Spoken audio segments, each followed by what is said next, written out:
Welcome to Deepnight Revelation. We're going to be picking up where we left off 2 weeks ago. We've been gone a couple of weeks. We've had some personal time issues that we had to deal with, and then of course there was Halloween and its festivities, and so we are back. Where we left off, these guys are. They have discovered this droid complex on a planet. I want to say that this is in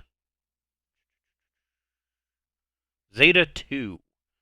And so it is in. They found a cluster of star systems that had a high probability of being the epicenter of the cradle of life for the biologicals. And on this world, they have found there is this big crater. And in the middle of this crater is a dome structure that has all the hallmarks of being a droid ancient structure, and they have entered it. And so they have been exploring this complex. They are in the upper cylinder of the complex, and they did find a central like dais or whatever that has a whole bunch of holographic displays.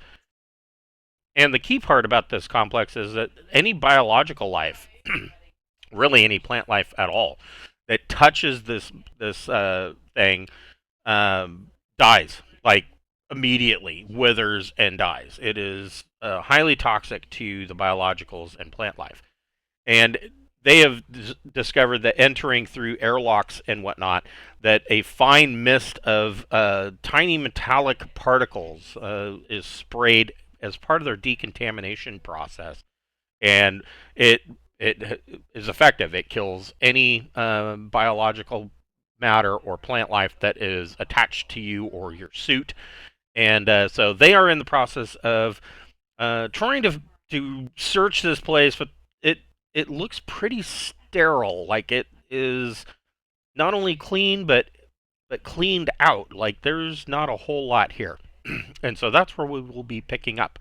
Before we get started, we would like to point the attention to the fact that we do have a merch store via Zazzle. We've got hoodies, t-shirts, buttons, drinkware, maps, all sorts of stuff. And 100% of the proceeds from that store goes back into our channel, and it helps us cover things like Roll20 Pro or Incarnate Pro, and possibly now Dungeon Scrawl Pro. And so all of those little minor subscriptions add up at the beginning of every month. And if you like what you're seeing and you want us to keep doing it, if you go and you get yourself a t-shirt or a button, it helps us greatly because all of that goes back into the channel. And we appreciate anything that you do for us. All right, so so where we left off, so at 8, the central dais, if I remember, Mel was in the process of trying to record or download data from it. Is that right? Trying to figure the pattern out. Trying to figure the pattern out. Right. Yes. The pattern pattern is very strange because everything about the iconography and language is all kind of hieroglyphic kind of images. They're all obviously droid, though. I mean, they might not be exactly the same as the droid language that you have seen in the modern age, but you can look at them and you can tell what they are. But as far as what they mean versus what the droid language means, may not equal up. And so there's just a bunch of data on these holographic screens. Sarda was exploring, but I don't remember where he was going exactly. So this is I think you Yeah, guys I don't think either. Yeah, you guys did look into these pods. I remember that. Yeah, I think we did, but we didn't find much to them, and so I honestly think I was interested in this. I mean, the central thing seems to be the most interesting thing here. So Okay. inevitably, I swear you found something. that you came across. I don't. My notes are for shit. I swear you were in a room. You went into like one of the living quarters, or fuck. I definitely we definitely checked one of those out, but I honestly can't remember what I ended the game doing. What I was doing at the end of the game session. So to remind what these are, these double pods and these single pods, these are, if it will tell me.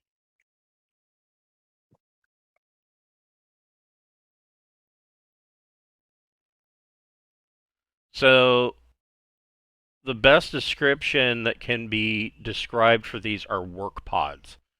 They each has a thin skin of the same material as the rest of the complex. Most of them are in pairs with an enclosed corridor between them.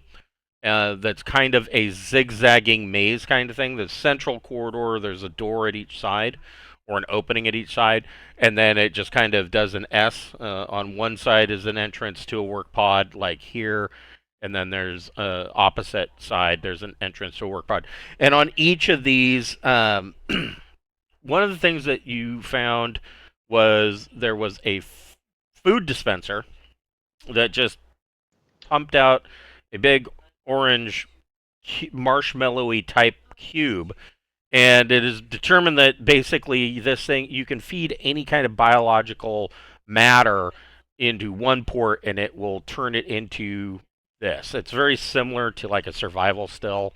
um, nobody tasted it, but that's what it does. It'll pump out these cubes. um, and these single pods are very much the same. One of the room that you found the food processor in also seemed to be some kind of lab, and it was determined that these pods are self-cleaning, and they do have a water and filtration system and draining system that, if there's any kind of dirt or any kind of mess to clean up, the floors will clean themselves and automatically drain the water. And at least in this one pod, you saw that there drain system, but the whole complex seems to have a self-cleaning kind of setup. Aside from that, and aside from the central dais with the um, with the holographic displays around it, you haven't really found any actual like consoles. You've seen some molded furniture, like drawing-sized chairs that could either be a chair or a bed. They like to recline. But beyond that, you haven't found um, a whole lot of consoles. You found one room or one of these pods that looked like it might have been a lab, but there was no computer console or instrument trays or anything like that. Whatever was here seems like it was removed before they left, and whatever was built into the structure, like the self-cleaning system or the central dais, was left because it would take more work to dismantle it than it would be to just cart off the other stuff. This number 5 up here is the elevator tube. It's not an elevator. It's an anti-grav tube that you came down from the top, and this is another tube that you found that goes down, or maybe it was the other way around. Yeah, it was the other way around. You came down this one, and you found this one that goes down to the lower cylinder. So, Mel, you're trying to figure out the symbol. That sounds like a language thing. So, if you would like, you can make a language plus. What languages do you have on your sheet? Do you know? Not any, because I didn't know what to take way back in the day. Well, you would have at least. Let's see. You've got I have it. I have Volani Galanglic, and Oldarth. Okay, That's what I have written down. that sounds about right. I was going to say Doesn't you would say at least have drawing. Alani. Yeah, it doesn't say droid, but you do have your I was thinking that it might. translator. Yeah, I was thinking it might be a computer check, or I don't know if it's a hacking kind of a thing where I'm turning the translator loose since I don't have the Droinic language. Right, right. So let me look at that translator. I think the translator, if I remember, it's been a while since I looked at it with a hard Okay, then I eye. cast comprehend languages. It takes a while for it to learn. The universal translator takes a while to learn whatever it's hearing, but languages that it already knows, Yeah, I mean it should. it's got Right. a Well, you see the starting point, right? yeah, It has something in common, perhaps archaic, of drawing. right. It would have so it would have access to Deepnight Revelations database, and so it would have, of course, translations for drawing language, which may or may not be close to whatever this is. Um, it has a camera. It's got a mic.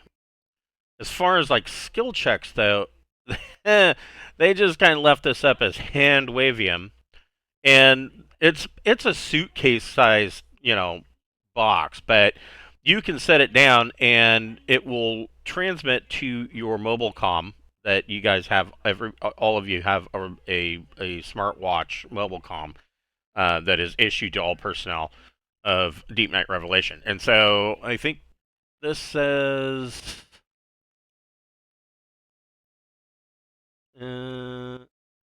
It doesn't say how far. I would think it'd probably be within 1,000 kilometers. Yeah, it doesn't say a whole lot about this thing, but it will transmit back to your watch. Now, one of the problems with this complex that you've run into is lack of communications. If you guys are on the same level, you have communications with one another, but it starts to get fuzzy. Even if like Sarda goes into this pod here, the communication gets fuzzy with Mel, who's maybe 100 feet away from him. If you're on different levels, or if somebody is outside, there's no communication at all. You get nothing but static. Yeah, once we determined that was the case, that's where we realized we couldn't split up at all, because Right. otherwise we'd Right. lose contact completely with each other.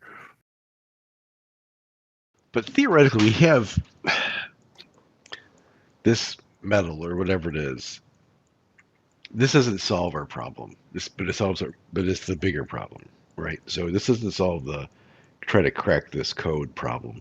Yeah. But So the powder that they sprayed on us to decontaminate us, we think is a powdered form of the metal that makes the casing up of this. yes. We should at least take samples to do an assay when we get back.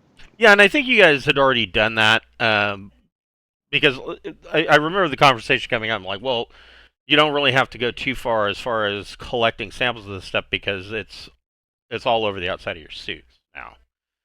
So as far as like trying to decode these symbols, go ahead and make a electronics computers. Your choice: either electronics computers plus intellect or education, or electronics comms plus intellect or education. Comms gives me a slightly better chance. That's pretty good. There you go. So the translator has been chewing away at this stuff, and it does start to. It's coming up with some partial um, partial translations, and some of it doesn't make any sense even with the partial translations. And that may be because it's out of context with the stuff that it can't translate, and the stuff that it can't translate, it's coming up with multiple possible translations that are taken from pretty much taken from public information that's been released as far as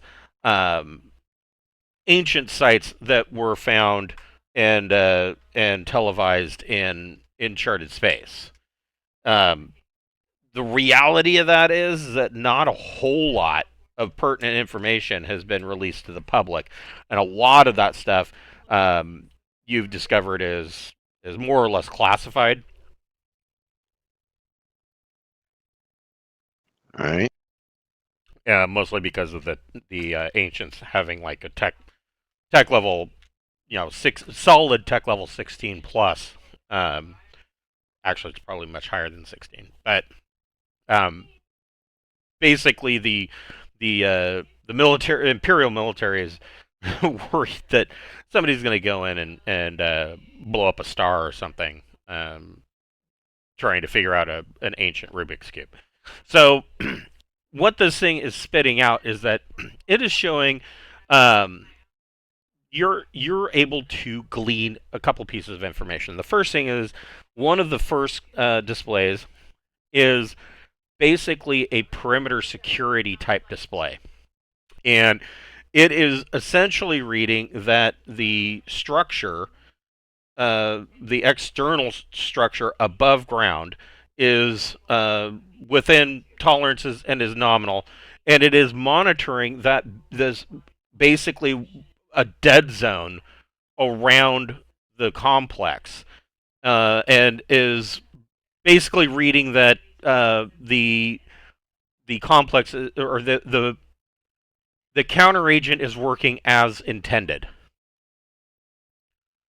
Another screen, however, is showing that there is a complex beneath this complex, beneath the ground, and what it's showing is that essentially this thing is anchored into the planet or into the Earth with these long shafts that go down into a cavern beneath.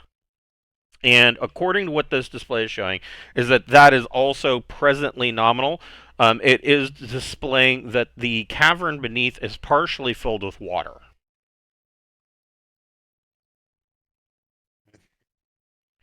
So, All right. So time to go looking for some sump pumps. yeah. Well, I mean, it's not like it is flooded with water, but it's the cavern itself, not the complex. So the complex, if you look up here, so you've got this long shaft that goes down. That's fine. But the cavern beneath, around this shaft, is partially flooded with water, and the display is showing that there are a number of different cave systems that go off of the central cavern, but most of the cavern itself is at least partially flooded with water. Got it. And it's reading that's okay. It's nominal. Beyond that, the information coming into this is not entirely legible. You are getting, like I said, that the counter agent is working as intended. One other key piece of information that you got from that 11 is that it is reading that there is presently 0% chance of entity.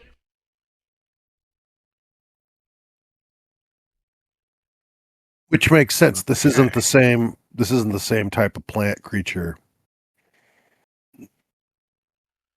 Um, But This is they were concerned about it. right. This isn't a Deepnight style entity, right? I mean, these are hostile plant creatures for sure. But yeah, but not. but the information coming in is this information coming in shows that there's a 0% chance of entity is slightly not related and is slightly different to the other two screens that are monitoring essentially the complex itself. This screen is saying that there's 0% chance of entity, and that and it's monitoring another chemical makeup. Can we determine what it's monitoring? Can we copy that chemical makeup to figure out on our own to create our own detector? You can. No, I mean, you can copy the chemical makeup, certainly. Most of it's going to be basically just sketching out the molecular. I mean, it's obvious that this is a molecular makeup that they're showing, um, but it seems that it is infused with something. Okay. Um, where would you like to go, Sarda? Or both of you? It's up to you if you want to both go. Like I said, this goes down to the next level of the cylinder. Um, so it's up to you guys. Yeah, let's go down Yeah. to the next level. Okay.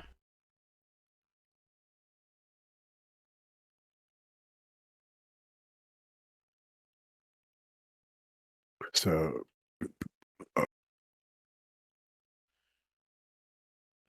right, more of these pod things. Yes. So, The lower cylinder.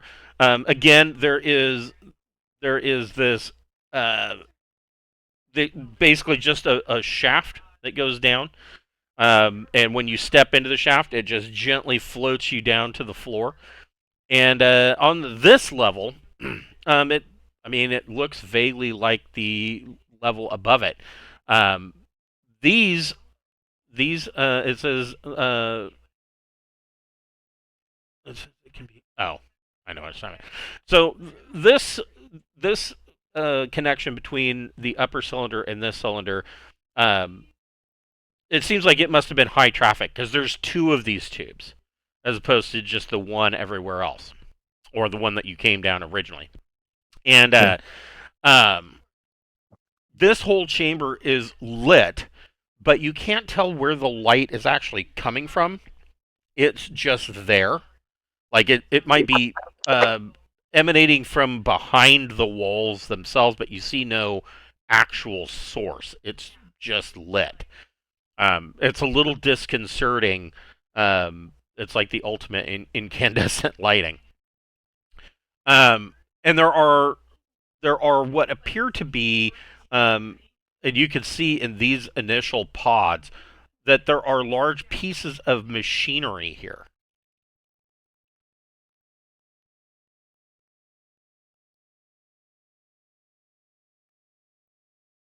So where would you like to check out? Or actually, both of you can make a recon plus intellect check.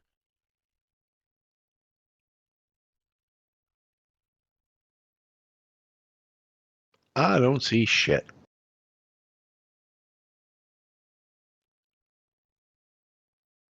Wow.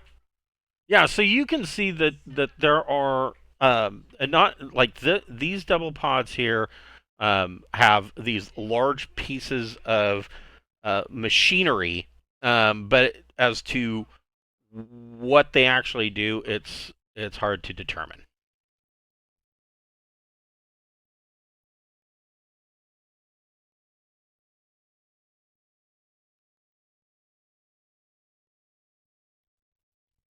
The other thing, as you guys step out and are stepping into this area, you are just kind of. It's not an airlock, but as you step out through the door, you are dusted with some more of this fine powder. okay.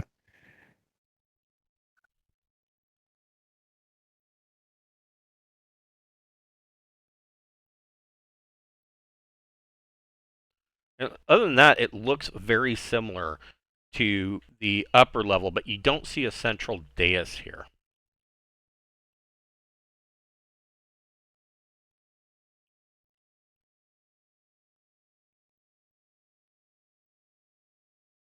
So 6 has machinery in it. Is that what you were saying? This double one right in front of us? Correct. All right, well, let's maybe go check out 7. Okay. Start heading around here. So checking out 7, these individual pods, you don't see that these have any machinery in them, but you can see that it appears that these were all filled with soil, and that they were some kind of hydroponics bay. Um, there is some evidence of that there are desiccated plants in here, but nothing that is alive and thriving at this point. And inside of these, the light that is emanated from wherever is a little bit different, and your suit is your the HUD of your suit is registering that there is um, a level of UV. So this is some kind of artificial sunlight in here. They were maybe experimenting on those plant creatures down here.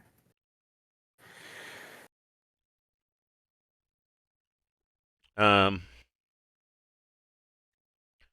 so at one time, it's clear that at one time these were all deep growing beds, and exploring a number of these, like when you look into this one here, you can see that it's set up slightly differently as far as like the soil conditions and composition. So it seems like they were each set up for some kind of different environmental situation. Okay.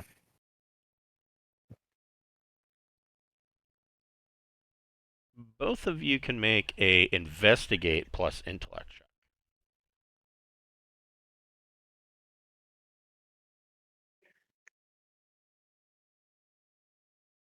What was my sheet?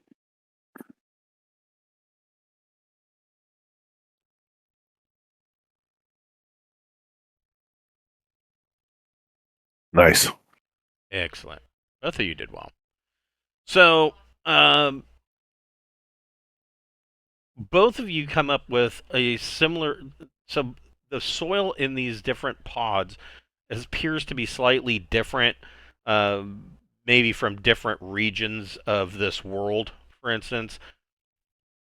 But your bioscanner is picking up one particular piece of composition that is the same in every soil that you select, and it does not appear to be natural. Okay. Should try to isolate that compound. Yeah. Get all the readings we can get on that. I mean, Okay. so we can get it back to the. So are you taking samples then? Yeah. Okay. I think we're definitely taking samples of the stuff that gets sprayed all over us, and then get samples of this as well. Okay.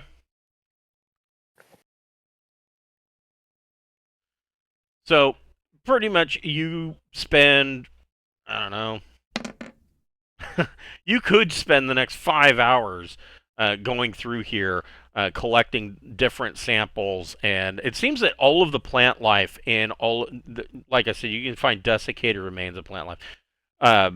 Each of these pods seems to be a different environment, and the plant life seems to be all different, but the results are all the same. It's all dead at this point. And finally, making your way around this, you come to the south end of this circle, and you find another one of these lifts that, looking down the shaft, it is much further down than the other lifts that you've gone. You're estimating, your rangefinder in your HUD is estimating that it goes down about 400 meters. Okay. And I'm not quite willing to take that jump yet. It'd be if we had grav belts, this would be a lot more. I'd be a lot more willing to explore. Right. Yeah, a guarantee that you're going to be able to get back out. Yeah, exactly. We don't have rope this long. Then that's about our only option. Well, everything else in here has been set up for inhabitants to move freely and safely. I, though this goes against my better metagaming judgment, I don't know if there's a huge risk in taking this leap.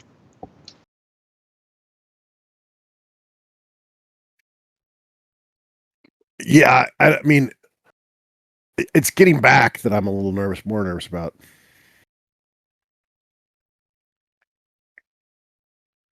Uh, But both of you can if, make a both of you can make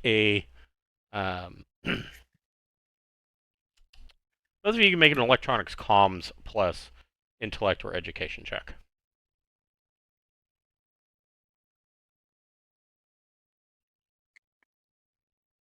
Okay.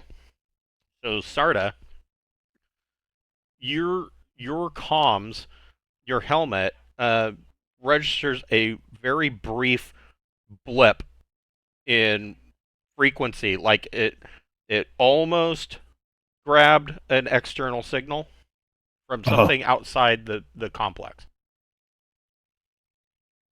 um, maneuver around, see if there's it's like trying to place an indoor antenna.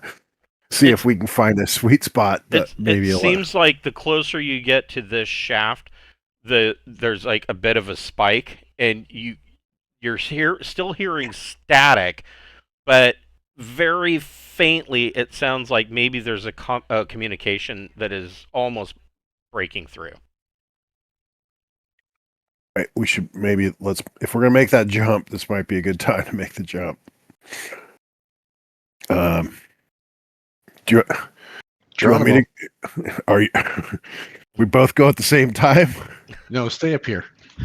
Okay. And then if I can get back up, Yeah, that's a good. we should That's be a able to good sign. communicate through the tube, right? So, assuming I don't, splatter on impact, we should be able to talk via the tube. Okay. So okay, so Mel steps into the tube, and you seem to drop for a second, and then it catches you, and you slowly start. Well, not slowly, at a fairly moderate pace. I plummet to my death. You plummet to no, you float down, just like you did on the previous tubes, long 400 meters down, and you finally reach the bottom, and you slow as you come to the bottom, and it gently places you at the base, and there is an opening, and there you are 400 meters underground. You're looking out into this large open cavern. Of course, it is dark. His ears pop the whole way down. Yes, his ears plug up. He keeps having to. Oh wait, you have your helmet on. Yep. So NASA actually designed. They had that problem, and NASA. This was on one of the. It might have been the first Apollo mission. They actually designed a thing that the astronauts could kind of lean their head forward and hook their nose into, so that it would plug their nose so that they could unpop their ears. Wow. Oh, cool. Yeah. I can just do it with my jaw. Yeah. I can do it partially with my jaw. It depends on how bad my ears are plugged up. Like if I get on a plane, I'm doomed. My ears are a little bit tougher though. So I had chronic ear infections as a child, and so I blew my right eardrum 5 times and my left eardrum 7 times from ear infections. So I've got a lot of scar buildup. So Yikes. yeah, it was a fun time. Let me tell you, I was sick constantly as a kid. And so looking out, I mean, you can see as far as the lights on your suit, and you can see that there is this. It's a very damp cavern, and you can see that there is like an underground, I guess, lake, if not cistern, but it looks natural. It doesn't look like it was dug out. But make a recon plus intellect check.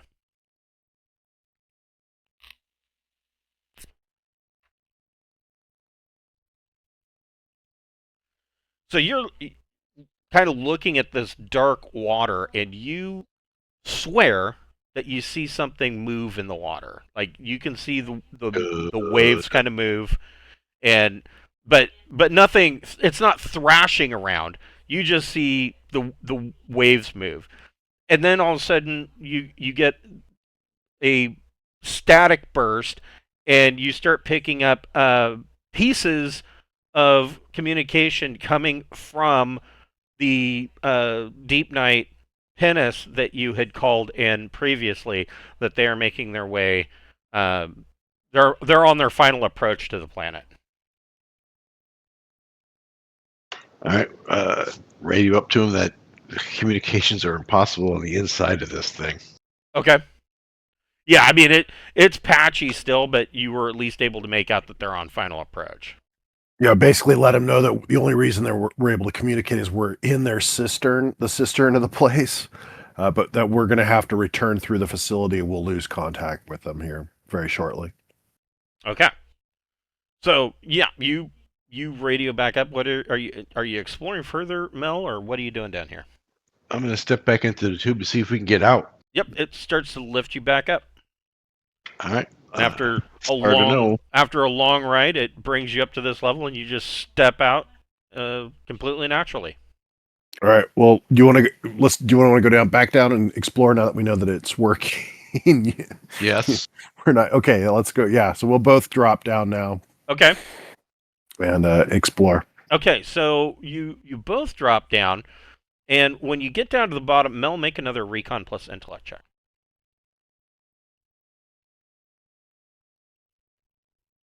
So Mel, when you step out,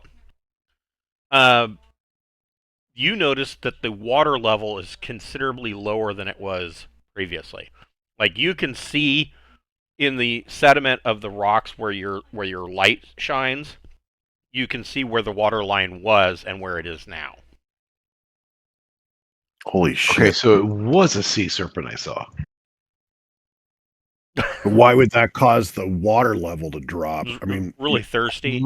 You move a big mass into a shallow body of water, it raises the water. Oh, you think it was that big, huh? Well, I was thinking the water might be everything tied to was the elevator. I was thinking it might be tied to the lift. Oh, that would be interesting. Honestly, I hadn't thought about that. No, I mean it's not propulsion mass. Would it be? I mean, mass driver on a ship. And I mean, when you shine your lights out, this cavern is huge, right? You can only see as far as the end of where your light is, and you can't see an end to this underground cistern. So I mean, it goes on for kilometers. But you've noticed right here where you're at, the water level is lower, and considerably. It has dropped about just in the amount of time that you went up and came back down. The water levels dropped probably a good 2 meters.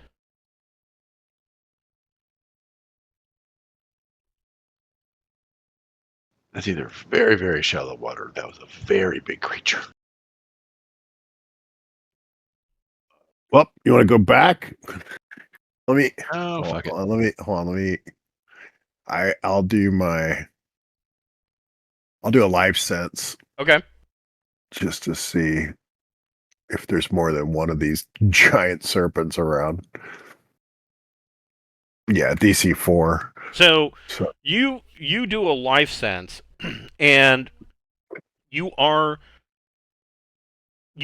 picking up that fuzziness that you got previously when you detected the biologicals. They're weird. They're the plant creatures, right? Right. Like they're not 100% sentient, or right.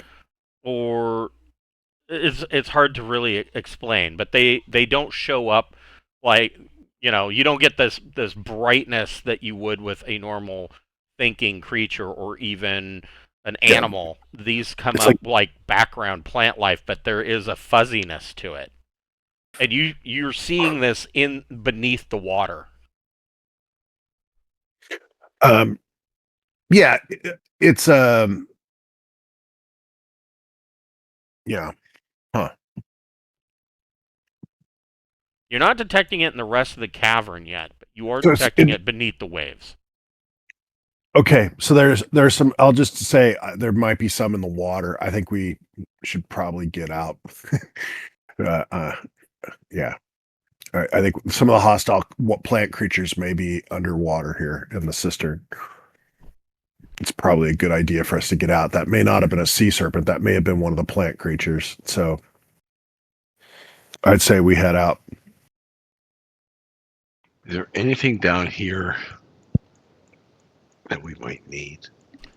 You don't see anything but rock. I mean, the complex is clearly anchored with these long 400-meter, or at least this one is 400 meters long. But it's clear that there are others of these, whatever material this is made of, that is anchored deep into the soil and rock, the bedrock beneath it. And, this is the only one that has a lift shaft that allows you to go down into this cavern. Aside from that, there's nothing but water and rock down here. There's not even moss or anything like that. And so when you did your life sense, the other thing that is almost completely devoid, you're not picking up any other kind of life. Like there's no insects, there's no animals. The only things that are on this planet is plant, and that's it. And that's all around this 200-kilometer um, dead zone around this complex. Beyond that, it's heavily forested. But in this dead Right. zone, everything's dead. We'll get some soil samples and but let's for the meantime, let's get the hell out of here. All right. Okay. So as you are you going all the way back up to the top, or Yeah, I think we want to exit completely and rendezvous with the ship. so as you make your way up and back across the lower cylinder, and you come up to the upper cylinder, both of you can make another recon plus intellect check.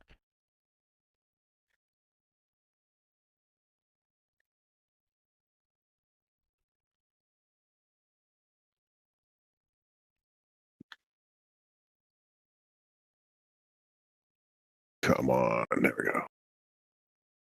Oof. Yes, no. So coming up here, um, Sarda, you notice that there seems to be a slight change in the level of lighting. It's almost like it got a little bit dimmer. Um, Mel, you when you get up here, very very faintly, you hear what sounds like a chime, and it's Okay. repeating over and over. Yeah, let's go try to see what that is. Find the courtesy phone. It might be smart. Any Yeah, younger viewers are not going to get that fucking reference. right. So coming back, Mel kind of follows where he thinks he hears this sound come from, and it leads back to the central dais.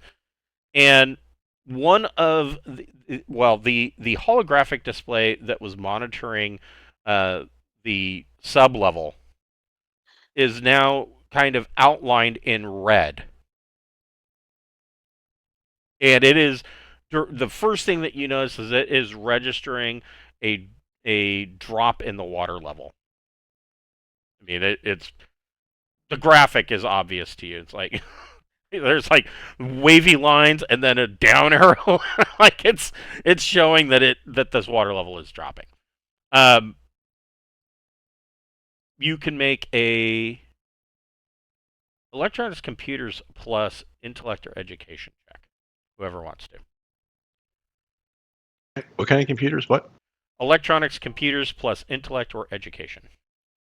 Sure. Wow, See here. Mel drilled it. Oh, I did not. Started like, I don't understand these computers. That is snake eyes. Newfangled interwebs. So Modern ways frighten and confuse me. yes, I don't like electronics. They're frightening and confusing.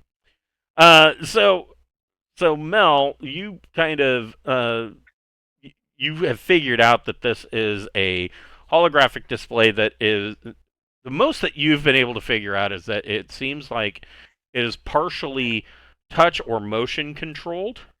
But you think that knowing what you know about drawing, you think there might have been some kind of psionic component to it as well. But you reach over and you kind of swipe this screen, and it almost rotates like a cube to another face, and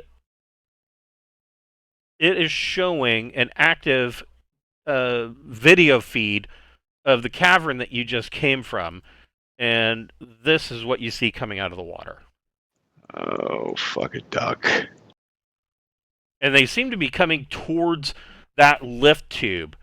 Now, you're only seeing a couple initially, but the longer that you watch this, more and more of them start coming out of the water. Yeah, they're gonna figure out how to make that sucker work.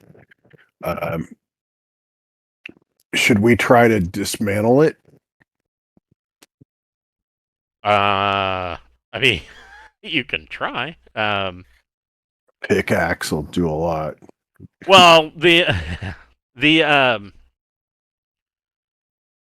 well, to answer that question, this dome, as far as, I mean, anything short of maybe a nuclear blast, at like right on top of it is probably, it's near indestructible. Nothing else is really going to do much damage to it. But as you are watching this, you see that obvious to you what your sea serpent. You can see that these tendrils are coming up out of the water as well. And so when you came in, if you remember, one of the things that you saw is you saw that every so often the vegetation would grow these tendrils that would maneuver down into the dead zone. And then when they came into contact with the outside of the dome, then they would start to wither and die. These tendrils appear to have been digging underground into this underground complex, and who knows how long or how many centuries it took, but they appear to have now broken through, and the water, when they broke through, is draining where they broke through, and these tendrils are now working their way up, and these biological ambulators have now crawled through and are coming up out of the water as well. Is essentially what you're seeing, and that's what this graphic or this holographic display is showing you. That's great. All right, what's the biggest fucking gun we've got? So we have a BAR or some sort of just yeah, I love the BAR. Its only downside is that its magazine wasn't enough. But squad activated weapon something. yes. I don't know. I don't know what you guys were packing some pretty big shit. I think one of you's got a flame rifle.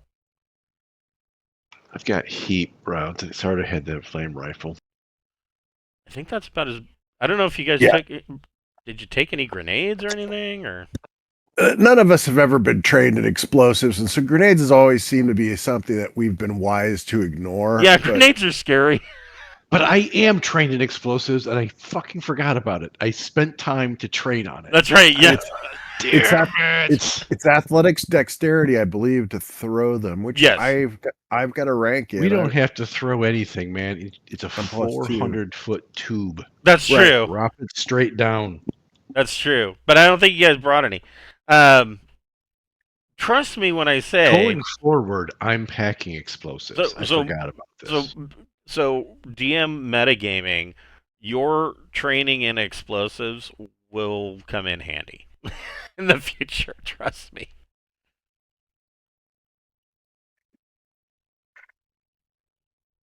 I mean, it might seem like a last-ditch effort, but it'll come in handy.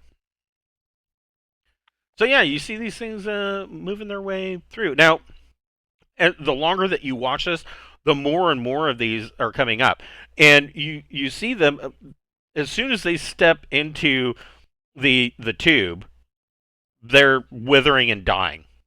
Oh But wow. but Okay, they're that's good. but there's enough of them. I mean, there's a near endless supply of these things that kind of like ants, they'll crawl over the bodies and just keep climbing higher and higher. Eventually, they're going to make it up the tube, is what you're saying. Yeah, we kind of figured that was the case. I mean, the one thing that the biologicals have is, well, two things that they have is they have a one-track mind, and number two, they've simply got numbers. Yeah, they basically got infinite resource. Right. So this place is doomed. But I mean, it means that they haven't been able to. They're not able to operate the elevator. It sounds like so. It Right. doesn't sound like we're immediately in danger, unless they figure out some radical way to get up quicker. Right. Okay, well that's good. Let's head to the ship, I guess. Rendezvous at the ship, and is it worth bringing scientists in here for a few brief hours to try to grab what they can get, or I don't know. It's up to you. I mean, so far you have not found when whoever the droid from the expedition, when they set this place up, they did what they were going to do here, and from what you have found, it looks like they packed up all their toys and left with it. yeah, I mean it seems pretty cleared out. But at the same time, I don't know if there's anybody on the ship that's outside that would be upset if we didn't let them poke around a bit in here. So let's go rendezvous with the ship and see what their situation is. Okay. We've got some samples, especially that powdered stuff, and if we can get any larger samples of that stuff, that would be great too. I mean, it said that this looked like shavings, right? But are we finding like solid pieces of metal that we think are made of the same substance? No, and Okay. I mean when you say shavings, I mean it is a fine powder. Like Okay. it's more fine than like talc. Got it. Okay. At first, when you first saw it, the first thought was that it was some kind of liquid, like a mist or spray. Right. But it wasn't. It was this super fine metallic powder. And the only thing that the only thing that you've been able to determine is that it is an alloy of an unknown makeup. It's enough. Your sensors are aware that it is multiple types of metal, but they're not certain what this makeup is. Right. Okay. As you guys are running from here to the cylinder, both of you can make another recon plus intellect check.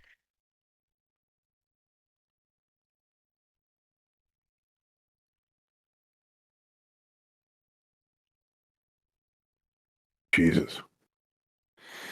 So, Oh, glad you rolled well. so that 4 isn't completely useless, and I'll explain why. So, Jack or Mel, you can kind of feel like a very slight thump and vibration, like something's hitting the outside, and then Sarda, you feel suddenly a massive vibration throughout the entire complex. Not enough that like an earthquake, but you are feeling something has hit Right. the outside of the complex. The other thing that you are noticing is Sarda, you see in the heads up display, you're seeing that the building is starting to tilt to one. The complex is starting to tilt to one side. That's a bad sign. That is a lot of those big. Let's we Any thought of the scientists getting on last chance is pretty much doomed. That is a no go. It's a That is a bad sign. I will give you that. that's a write off right there. uh, this is so by the time you get up to the dome level, both of you are starting to notice, like, not just what your heads up display is telling you. You are starting to notice that there is a slight tilt to the complex, like it's leaning slightly to the northeast. Like maybe one of those struts, the ground beneath it has just been given way and it's starting to lean in that direction. And so you make your way to the center, and by the time you get all the way up to where the scout ship is docked, Destinex 2 or Destinex 1A, you get up to the top. By the time you get up to the top, it is now at a noticeable lean, and when you look out, when you get into the Destinex, you go through the airlock, and you look out through the port windows. You can see that it's at an angle. Well, time to go. Yes, and so You can take off with us in the airlock. So Pappy fires up the engines and disembarks from the top of the spire. And as you guys are taking off, you can see that there are these what can only be determined as land ships. There are these large biological ships that apparently were completely covered with earth, and they have lifted up and are now. Some of them are attempting to ram into the dome and pretty much destroying them, or well, not destroying themselves, but they're bouncing off of it. They're not even able to leave a dent. But as soon as they bounce off of it, you can see that they just immediately start to decay and start to wither, and these ships aren't going to be around for much longer. And some of the other ones just kind of fly by, but all of their attention is focused on this complex. That's good. Not as focused on us because I at least bring down spaceships. So, But you're seeing like hundreds of these big land ships coming up, floating up out of the dirt, and moving with quite a bit of speed towards the dome. You're also seeing that there is like a I was going to say a small army, but it's not small. The entire jungle at the edge of this 200-meter diameter dead zone, it seems to be alive with ambulators and the big heavy hitters and things that are bigger than those which you already ran into in the big one. You see a number of those, and they're all heading towards this complex, like they have finally succeeded in their plan, and they are hell bent on seeing it to its ultimate conclusion, the destruction of this dome. And Pappy does some fancy flying in between these land ships and gets you guys back up into orbit. And just as you see the pinnace, it's coming in. You can see it on your sensors. It's coming in. It's probably another 4 hours out.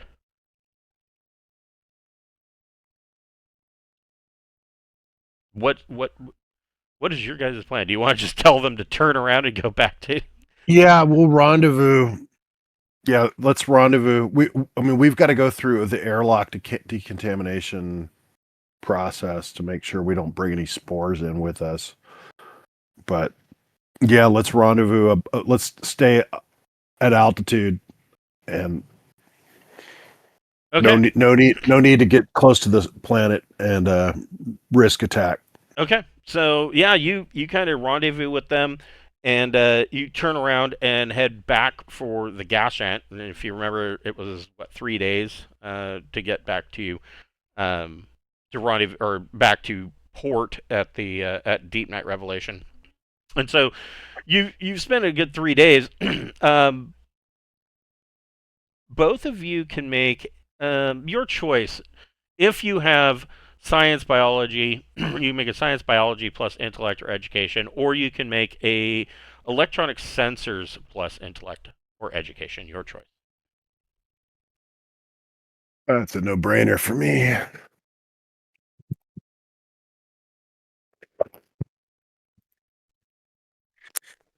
12. Okay, so both of you come up with the same data. You confirm it. So the two things that you confirm is that it seems that your suits and Desinex itself, both inside and out, are possibly cleaner biologically than they were before you docked at that complex. There's no, not even on an atomic level, there is no plant matter, no sign of the entity detected anywhere.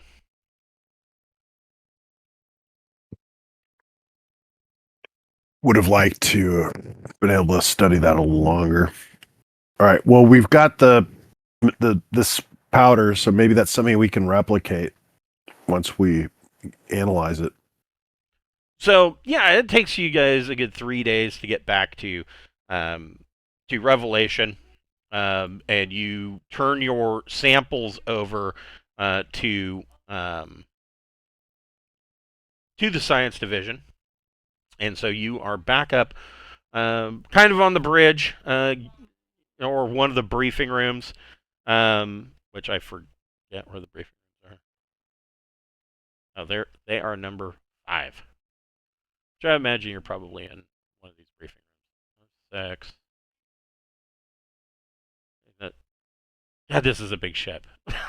It's just fucking huge, man. Um, And one of the first things we want to do is take off our suits and basically hand them over to let people begin analyzing them. sure. So, are you going to go through a normal decontamination process, which takes a couple hours, with black lights and UV Let's lighting and normal process? Because your sensors are saying you are clean. In fact, the only biological matter that is detected are any of your own cells. uh I'm kind of tempted to like maybe take off a glove and have it like be preserved. You know what I mean? Right. So that doesn't go through the decontamination process, but the rest of us, but then go through decontamination as standard procedure.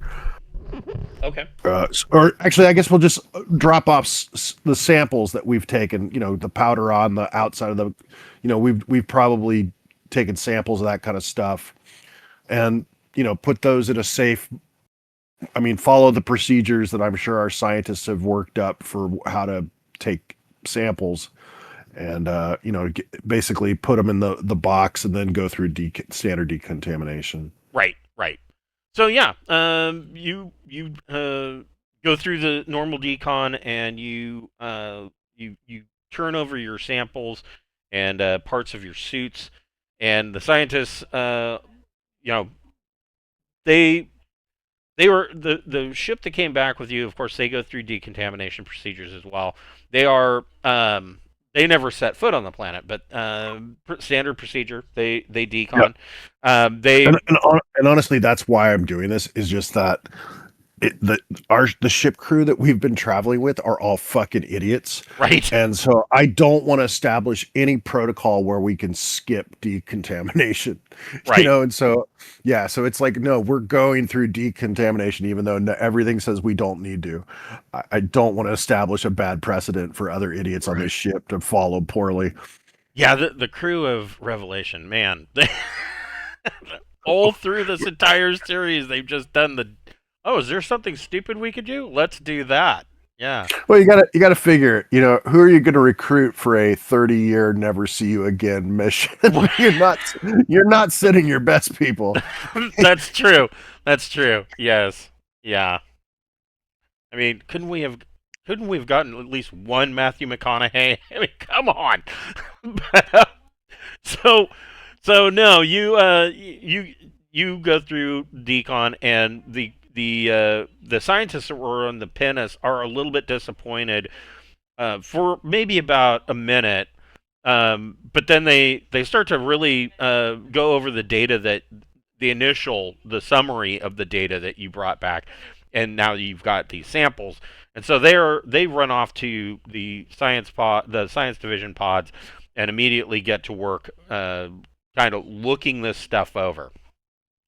And so you end up, in the briefing rooms, and you are once more kind of telling, giving your statement for what you found, and the captain and the first officer want, after hearing, and seeing what it is that was down there, they want your recommendations. I mean, now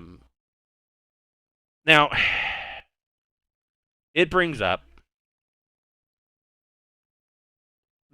of course, nuke the site from orbit option. The problem that I have with this is that Deepnight Revelation doesn't have any missile tubes. Yeah. Now that doesn't mean that it's impossible. You guys have gotten around that before by launching asteroids, but an asteroid's still not a nuke, right? Right. And it definitely won't kill all the plant life down there. Right. So, I mean, it brings that up, and so I don't know why it brings it up, since Revelation has no missile launchers. I mean, your scout ships have missile launchers. You could certainly do it that way, but I'm sure there's some gaming groups that figured out along the way where to get nukes. Yep. Yes. Yeah. Always. There's always those players. I know where we can get some nukes. We'll just stop at this plutonium I'm asteroid. why we haven't figured it out. They just replace normal missiles, right? Yeah. Right. Yes. Yeah. I mean, the scouts have missile launchers. And there are nuclear armed missiles for those launchers. I would think that Revelation would have a small store of nuclear capable missiles. It's really funny though how the Third Imperium is really rather anti-nuclear. It is literally the last option. Like, if you fire off a nuclear missile, man, you better have a damn good reason in Imperial space, because the Navy will be all over your shit for doing that. And I get it. I mean, obviously, but it's also, space is pretty big. Like, a couple of nukes a nuclear missile is not even going to barely register a blip with all the background radiation out in deep space, right? But they are really adamant. So, I mean, yeah, it brought that up as an option. The captain and first officer want to know what your assessment is. Should we bother to sterilize this planet, or should we just move on? And of course, the first officer, not being a man of science himself, he brings up, well, if we do what we've done in the past with, like, moving asteroids and bombarding it with meteors, isn't there a possibility that whatever gets blown off of this planet could carry this plant matter, and we run into the same problem that we're already trying to combat? Yes, you are correct. And the captain counters that. Nukes are better. Well, the captain counters that with the fact that these biologicals already have space travel capability. They don't need to be blown up and ride on chunks of rock. So I mean, which is the better deal?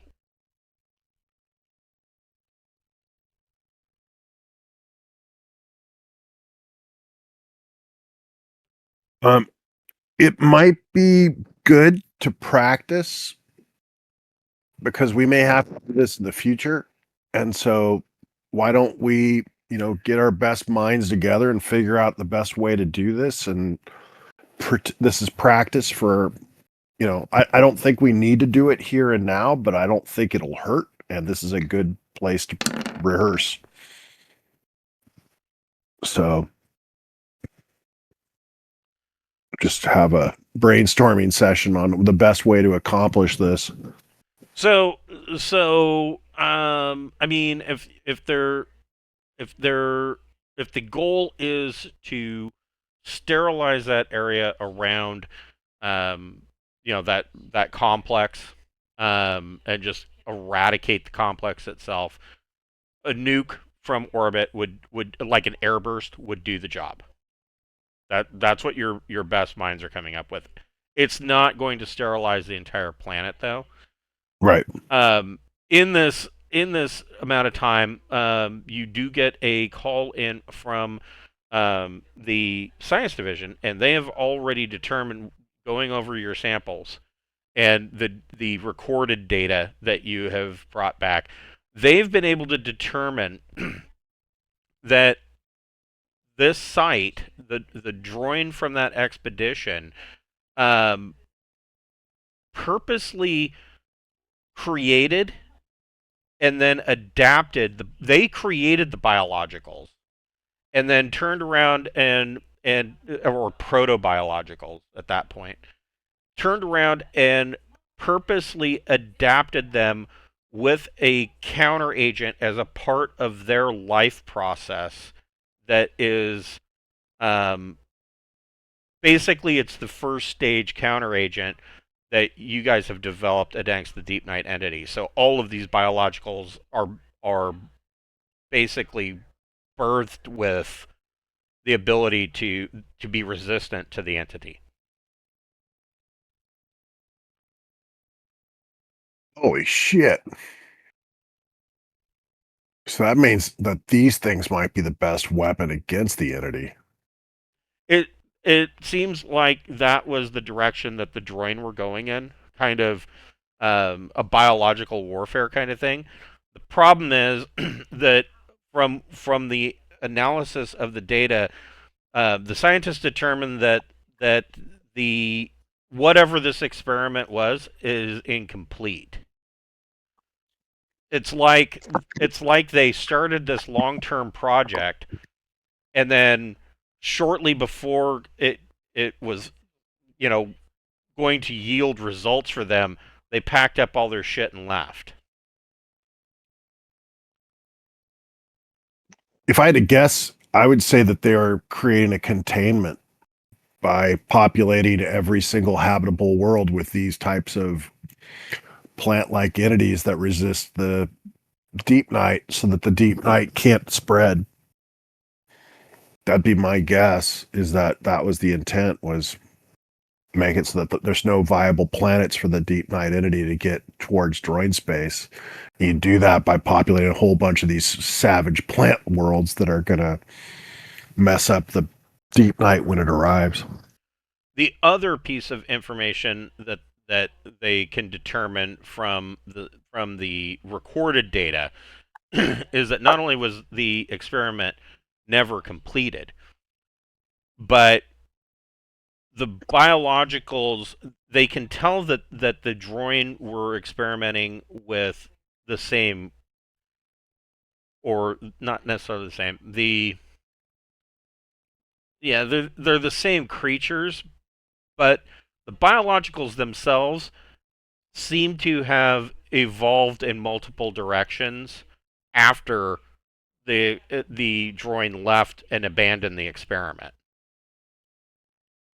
So they started this thing and they didn't put up a fence, and it went off and it started to do its own things. And one of the ways that the scientists can realize this is that, the biologicals, um, the jump drive for the biological ships is not a natural part of them. They aren't. It doesn't seem that they're capable of really growing a consistent jump drive. They can, but it has a high misjump failure rate, and so, this would explain why they attacked the droid on Draitsev, in order to essentially steal their jump drives, and they Right, that are makes incorporating them into into their biological ships.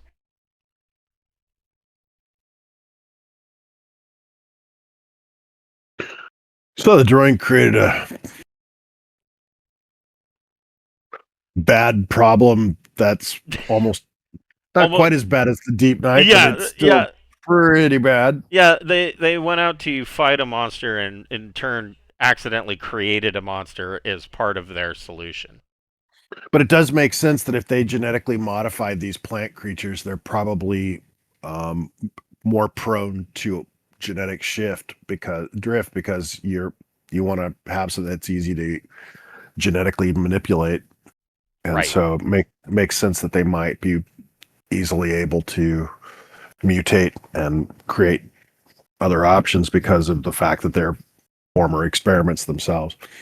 But that may mean that they're vulnerable to that. You know, if they mutate more readily, that might there might be like a cancer option that Can't.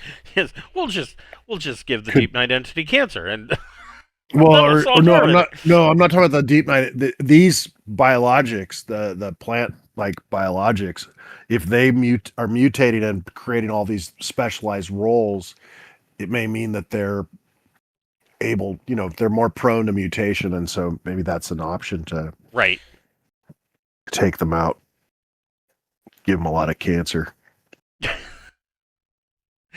Uh, and so, yeah, I mean, the scientific minds and the first officer are are pretty big on the idea of nuking the planet from orbit, and so they send out like six, or excuse me, five, um, no, four, send out four of the uh, Deep Night Scouts, and they launch missiles at the site, and one for each of them, all nuclear tipped, and do an airburst on the site.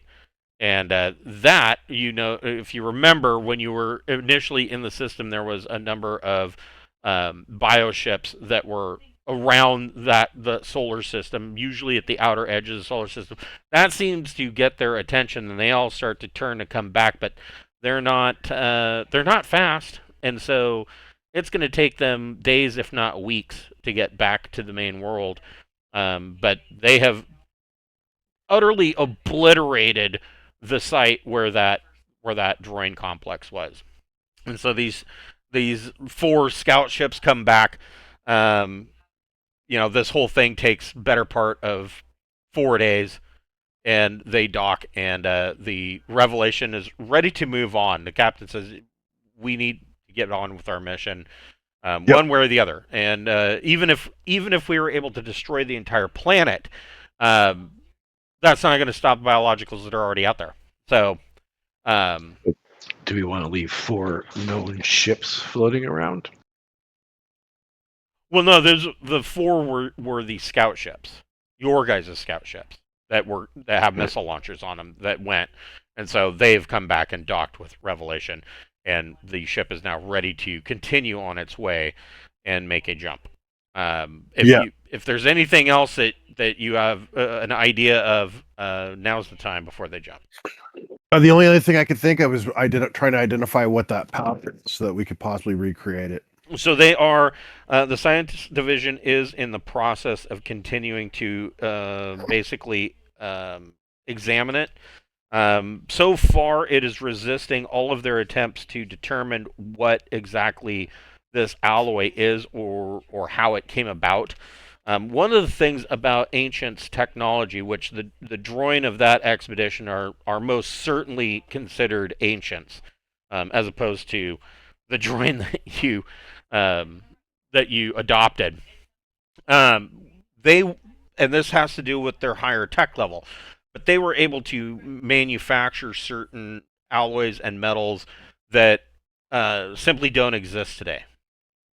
It would be along the lines of discovering bronze, or stainless steel.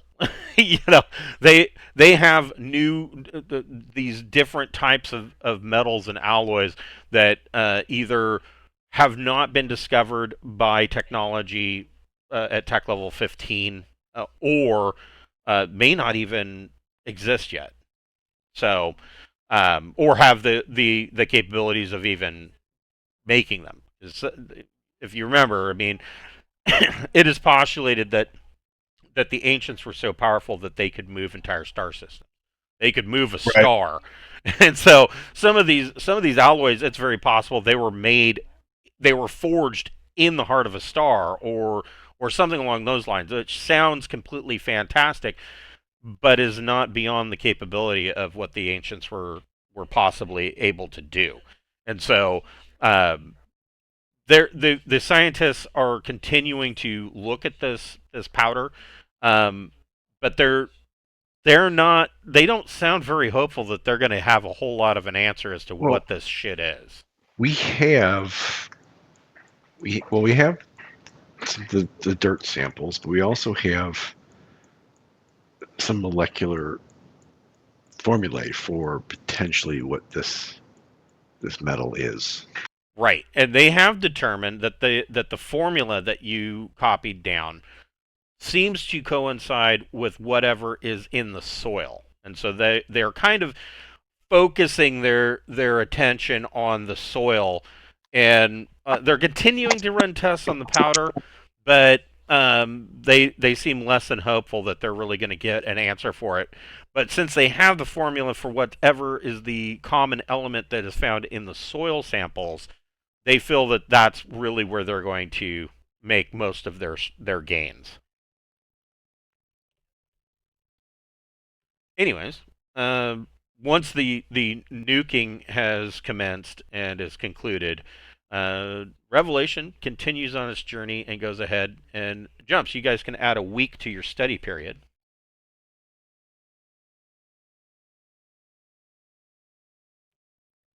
I don't know if that puts anybody at No, completion. 6. Oh, so close. Thanks. So Revelation jumps.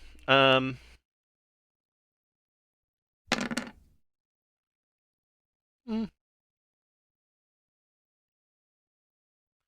So during the week in jump, focusing on the soil samples, the scientists are able to conclude that they're on the right track because they are able to um, synthesize whatever this uncommon element in these soil samples is, and come to find out, their synthesis of it is almost identical to the stage 2 counteragent that you guys already have access to.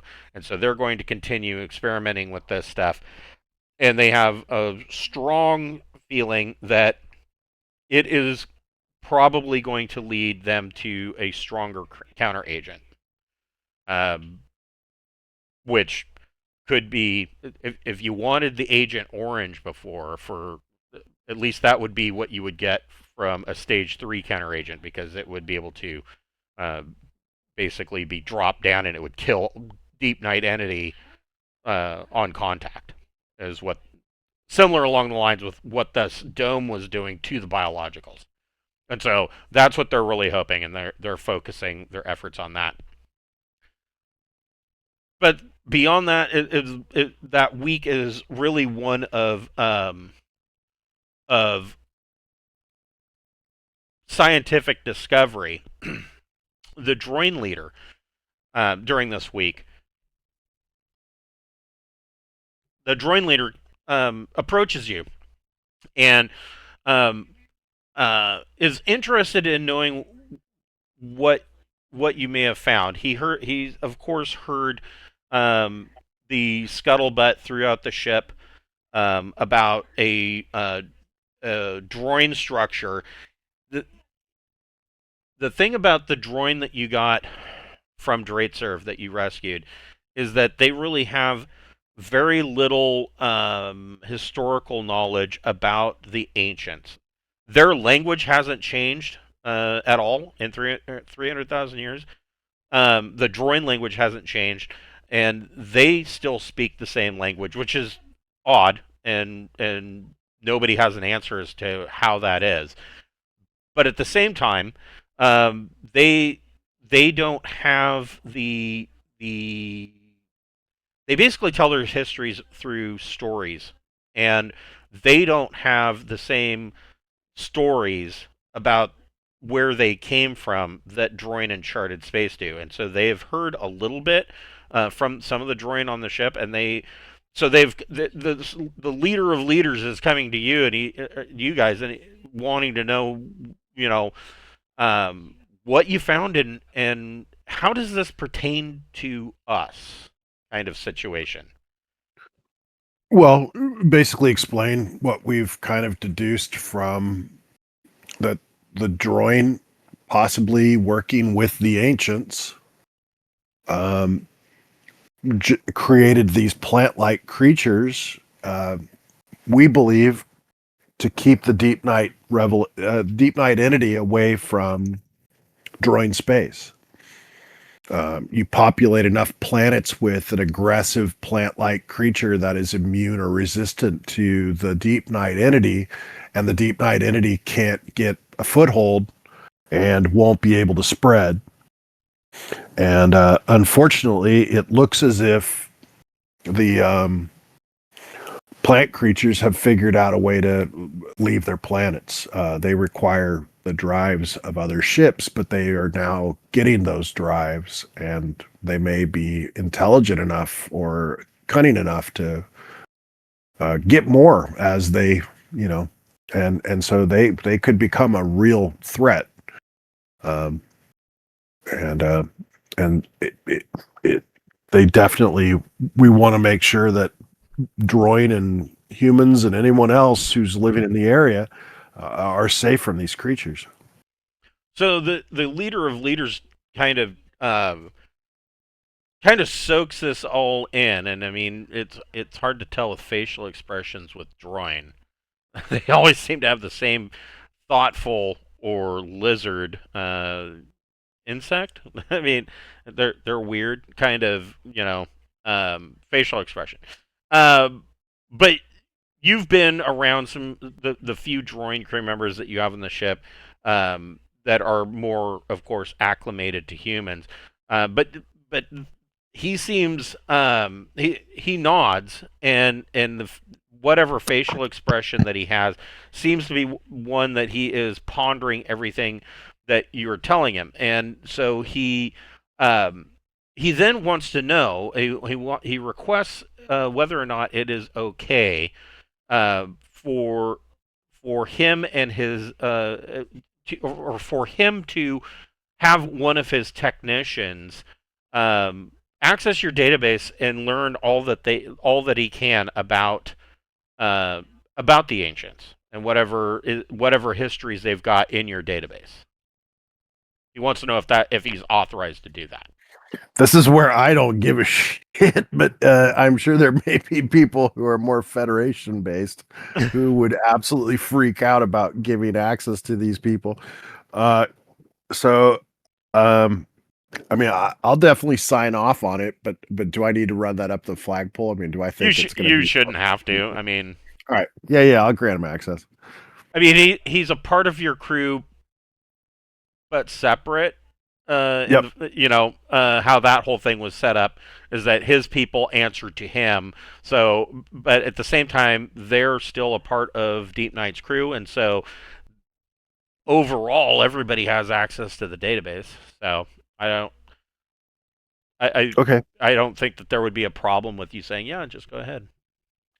Yeah, I'll say go ahead. I just keep in mind that it was not created by droid, and so may have some culturally confusing or inappropriate entries. If you or your people need any help or are confused with anything that's there, please feel free to come to us. We'll be happy to clarify.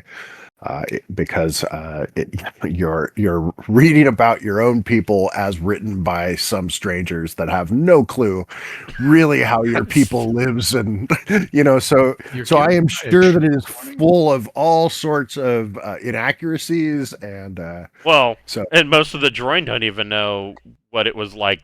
They don't have any real basis for of knowledge for what it was like to be living at the yeah, time of the ancients. I mean, right. okay. So yeah, with that said, yeah, I'll let them go free. I'd hate for them to find out it's got some horrific things in it, because I'm sure it does. Yeah, well, even, yeah. The real histories there's some horrific shit that went on, and that was committed by the droid. Yeah, Oh yeah. it's all sorts of fucked up. So yeah, the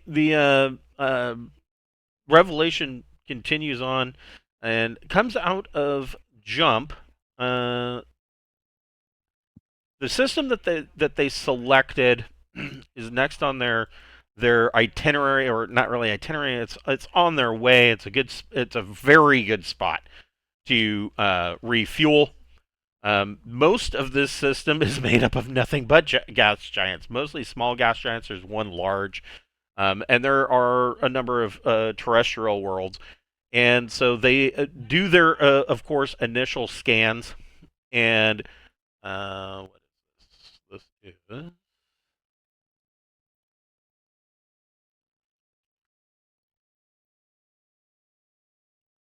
uh,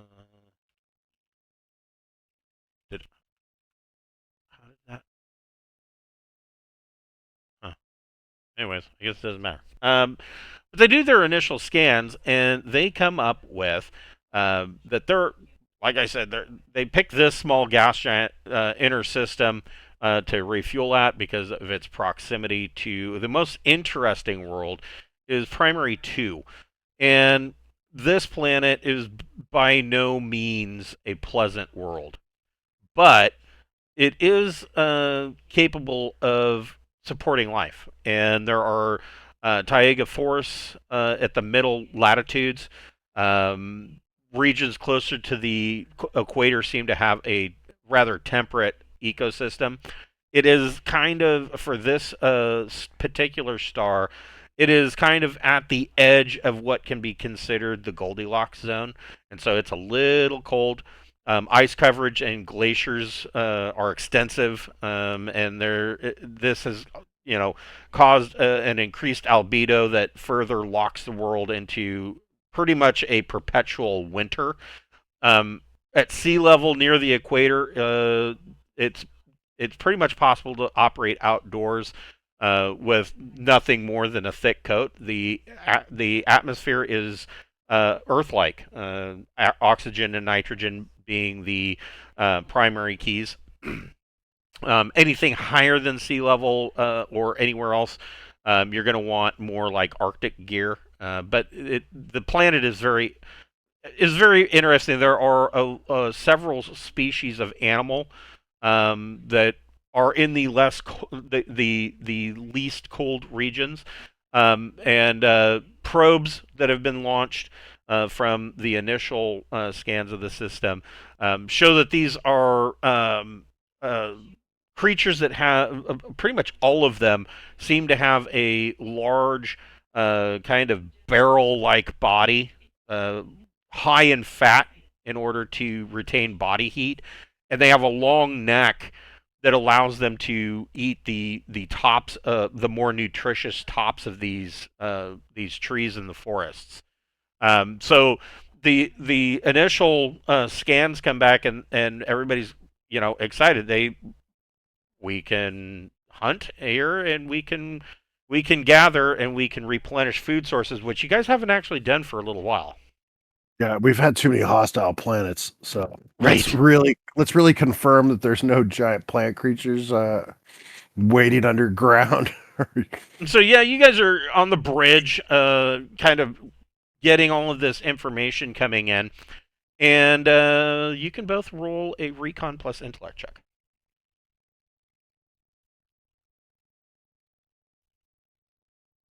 Wrong page. 8. Nice. Mel definitely got it. So both of you on the bridge, you hear the so Sarda, you hear the sensor alert, and Mel, you look over at SenseOps, and you can see that there is a registration of a jump occurrence coming in. As in something's arriving? Something's arriving, which creates a whole big mess of radiation. In the gamma ray region, like it's just a big mess of a rip in space time's butt, and it comes in, brings the object in. The initial scans are reading that it is in the 2,000 ton range, and whoever wants to can make a electronic sensors plus intellect or education check.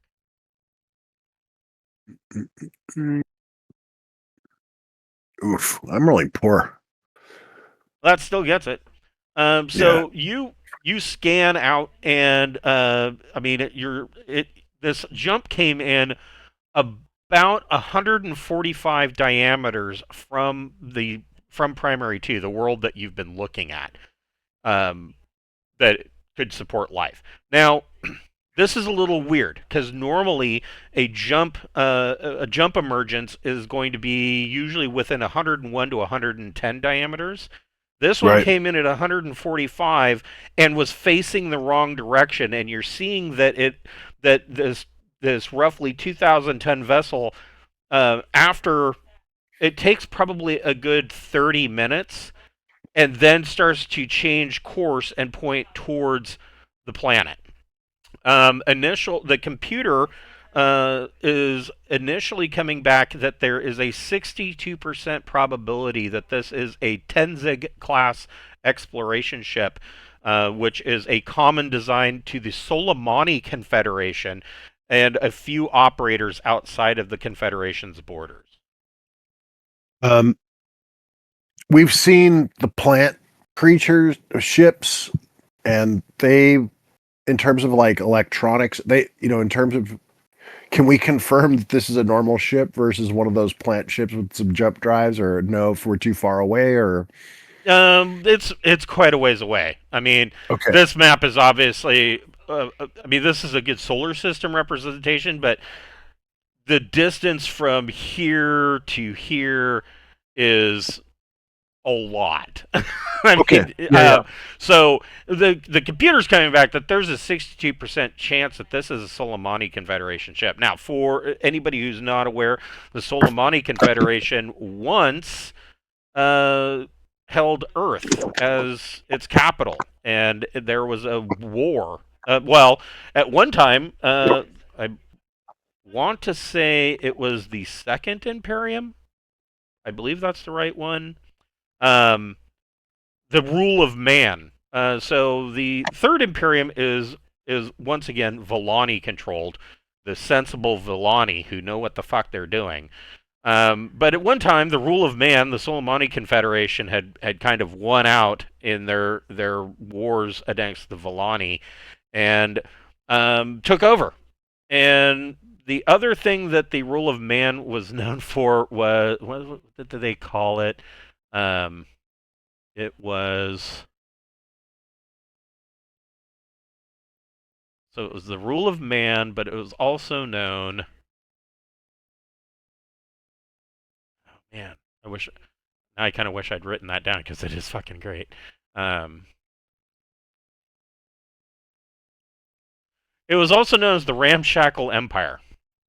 So, um, essentially, Okay. essentially, with the rule of man, when the Soleimani took over, running the Imperium, the whole thing fell apart, which led to what is now known as the Long Night, where the whole empire collapsed in on itself, and worlds were completely cut off, and tech levels dropped down into the floor, and they were eating the dogs, they were eating the cats. It was complete pandemonium, and that was the result of the rule of man. Um, so the Soleimani, that they eventually pulled out, and there was a big war between the Soleimani Confederation and the Imperium, and the Imperium won. And then when they won, the the the borders of the Soleimani Confederation were redrawn, and Terra was no longer the capital of the Soleimani Confederation. It is now held by the Third Imperium, right on that border, almost like they're rubbing their nose in it, right? And so they are. There is no current war with the Soleimani Confederation, but they are kind of known as the uh, possible sometimes aggressor. They're not. You're not at war with them. But it's also the completely opposite direction of where we expect the Soleimani, right? I mean, the Soleimani are space east, whereas we're space west, right? Yes. Well, no. They would be technically they would be on the space south side of the rift. Yeah. Well, Which I think we just crossed over, right? right. But they would be 392 parsecs back the way that you came. Space Right. That's east. what I'm. I Yeah. mean, yeah. Yeah. And here, this is saying a 62% chance of it being a Soleimani ship. But we've already run into ships that misjumped, and I mean, there's all kinds of stuff going on, and who knows, when these people had last contact with the actual Soleimani Empire in terms of us versus Earth, so a lot of stuff that may be going on here. So you're kind of watching. I mean, you're at a good safe distance. You're kind of watching the sensor scan, and it probably takes a good hour. And during that time, as more data comes in, of course, you still have pinnaces and launches out doing their survey pattern, sensor pattern, and so more of that data is coming in, and it quickly that 62% quickly changes. Uh, at least as far as the computer is concerned, to a 100% probability, and it brings up what this ship is in Deepnight Revelations Warbook, and it is. Well, it won't be hard to get a translator to work with Soleimani. This is the stats that come up for this.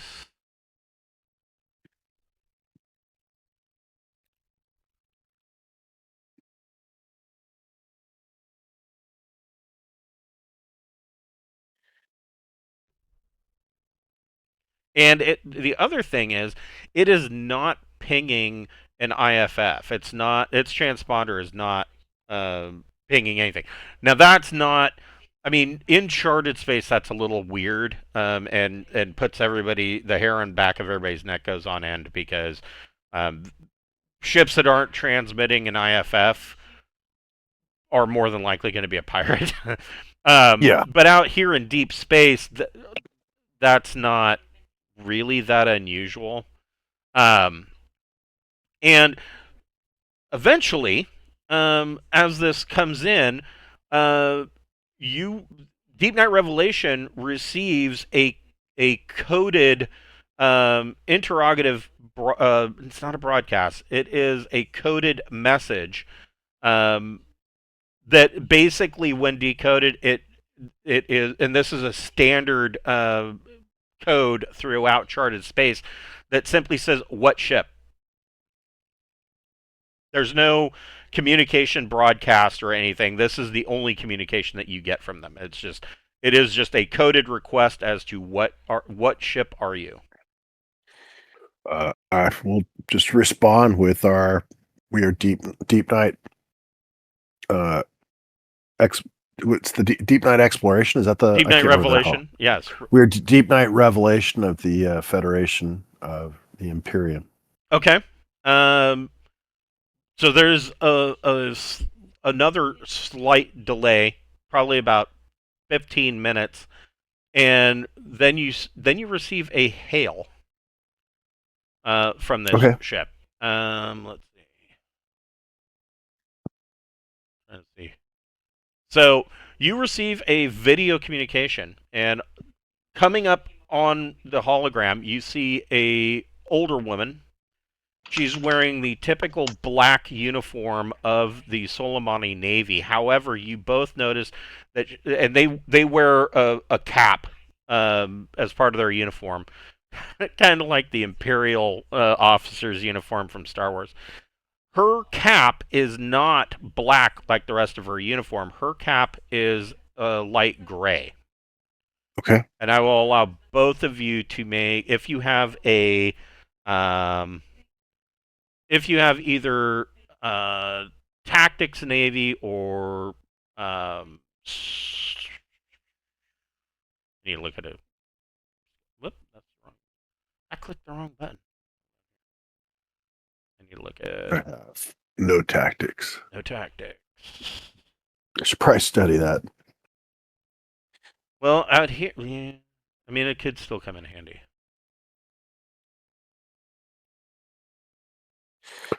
The ground tactics might be more helpful.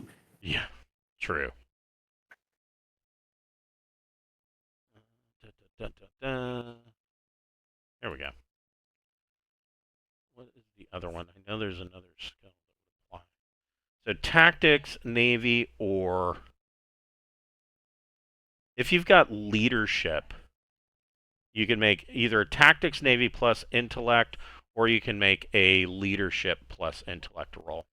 Or I will allow you to make an admin plus intellect check. There we go. I've got 2 ranks in leadership and 2 ranks in admin, but we'll go with the leadership. So both of you got it. So what little you guys may or need, I don't think either one of you have a military background, but you I'm Navy. oh, you're Navy. Okay, so yeah. as Navy, Before being dishonorably discharged. so you know a little bit. Both of you, kind of looking into your background, you know a little bit about the Soleimani. You know that the Soleimani Confederation has a very peculiar government. Um, I I mean, I don't want to say that it is communist, but it really borders on that. And so their navy makeup, each ship has they have a branch of the military called Solsec, Soleimani Security, and every ship has a commanding officer, and then they have a Solsec agent, and the Solsec agent has enough authority that for pretty much almost any reason, they can choose to remove the commanding officer from command and either place the XO in command or take command themselves. And you can tell a Solsec officer they wear the naval uniform, but they have the light gray hat instead of the black cap. And so this woman that is talked to you is it's obvious to you that she is a Solsec security officer. She is wearing the pip ranks of a lieutenant. So she's not even a commander, and she introduces herself, or she doesn't introduce herself. She says, "This is Confederation Navy vessel RSS Frank Wild, Lieutenant Damiata Carstairs commanding. What ship are you?"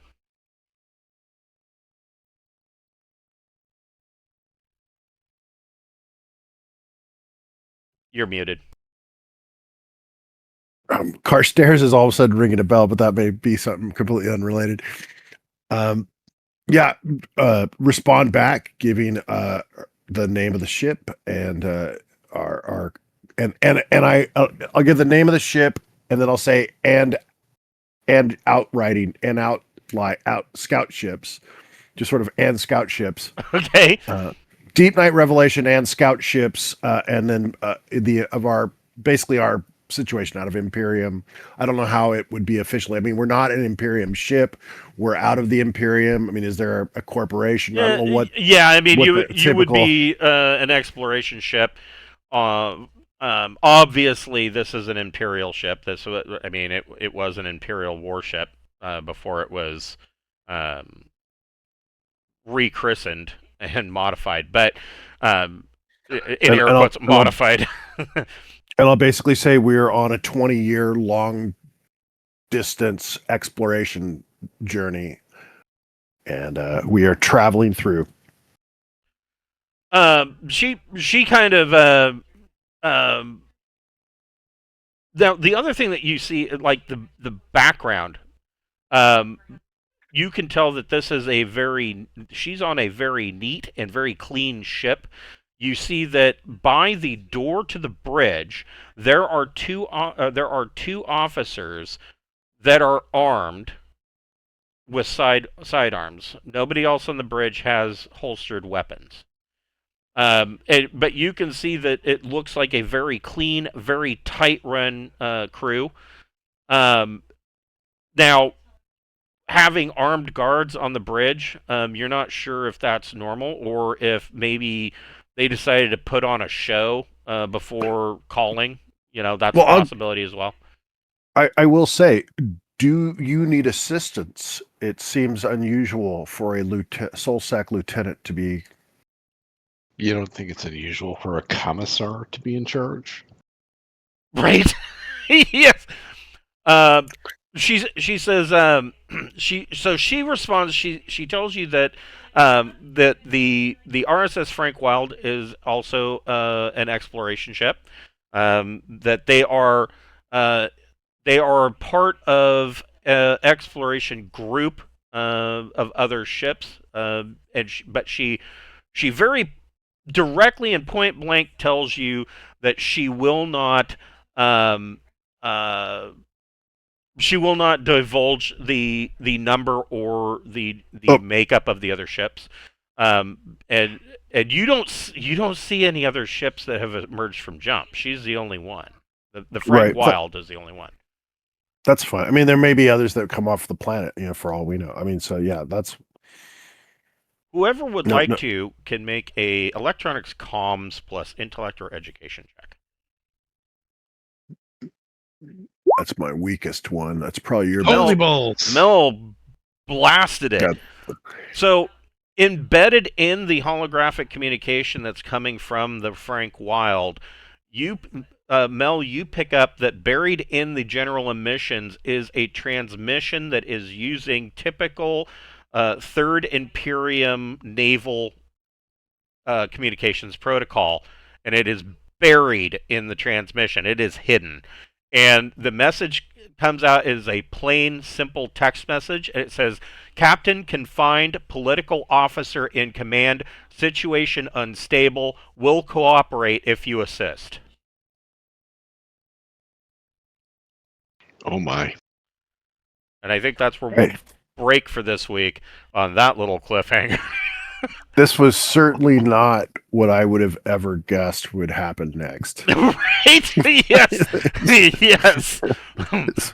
This is certainly not. I did not expect a This is different. insurrection. Soleimani insurrection. This all the way over here. Yeah. Yeah, all the way out in the middle of nowhere. Literally. Yeah. Like on the This corner is so of nowhere. far And all right. So we will pick this up next week at 6 o'clock on Friday night. All right. Oh, next week I am not going to be able to be here. yeah, Okay. I'm out. I'm And going All right. so Saturday's opening day, so I'll be out. we will be off next week, and then we will pick it up in 2 weeks. All right. Sorry about that. No problem. Great. No problem at all. Wine tasting to go to. Oh, no. Oh, terrible. Got to go to a wine taste. Twist my arm. Yep. All right. Have a good night, you guys. Take care. I have a good one.